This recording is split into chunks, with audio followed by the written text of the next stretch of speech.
মুখ্যমন্ত্ৰী সৰ্বানন্দ সোণোৱালে কয় যে অসমৰ প্ৰতিটো জাতি জনগোষ্ঠীৰ অৰ্থনৈতিক দিশ টনকিয়াল কৰি সভ্যতা সংস্কৃতিসমূহ সংৰক্ষণ কৰাৰ ব্যৱস্থা কৰা হ'ব। অসমীয়া মানুহে মাটিৰ অধিকাৰ পাবই লাগিব বুলি উল্লেখ কৰি মুখ্যমন্ত্ৰীয়ে কয় যে বিজেপি চৰকাৰে 10 লাখ খিলঞ্জীয়া ভূমিপুত্ৰক ইতিমধ্যে মাটিৰ পট্টা দিয়া হৈছে। আজি ঠেঙাল কছাৰী স্বায়ত্তশাসিত পৰিষদৰ উদ্যোগত তিতাবৰত 7,50 লাখ টকা ব্যয়েৰে স্থাপিত এটা সংগ্ৰহালয় মুখ্যমন্ত্ৰীয়ে উদ্বোধন কৰে।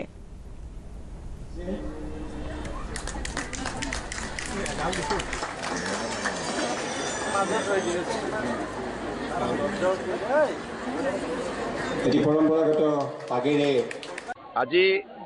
অসমৰ অন্যান্য জনগোষ্ঠীৰ লগতে আজি ঠেঙাল কছাৰীসকলেও আজি তেখেতসকলে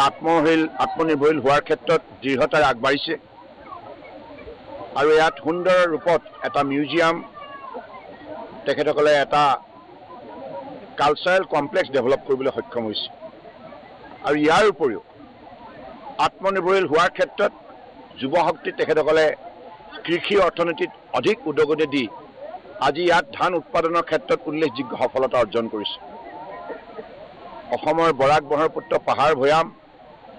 সকলো অঞ্চলৰ ৰাইজে আজি নিজৰ জাতীয় স্বাভিমান লৈ জনগোষ্ঠীয় স্বাভিমান লৈ আজি বৃহত্তৰ অসমীয়া সমাজ নিৰ্মাণ প্ৰক্ৰিয়াত আন্তৰিকতাৰে আগবাঢ়িছে আৰু আমি অসম চৰকাৰৰ তৰফৰ পৰা মাননীয় প্ৰধানমন্ত্ৰী ডাঙৰীয়াই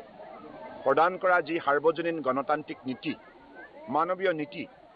সবকা সাথ সবকা বিকাশ সবকা বিশ্বাস এই নীতিৰ দ্বাৰা অসমৰ বৰাক ব্ৰহ্মপুত্ৰ পাহাৰ ভৈয়ামৰ বৃহত্তৰ অসমীয়া সমাজখনক আজি আগুৱাই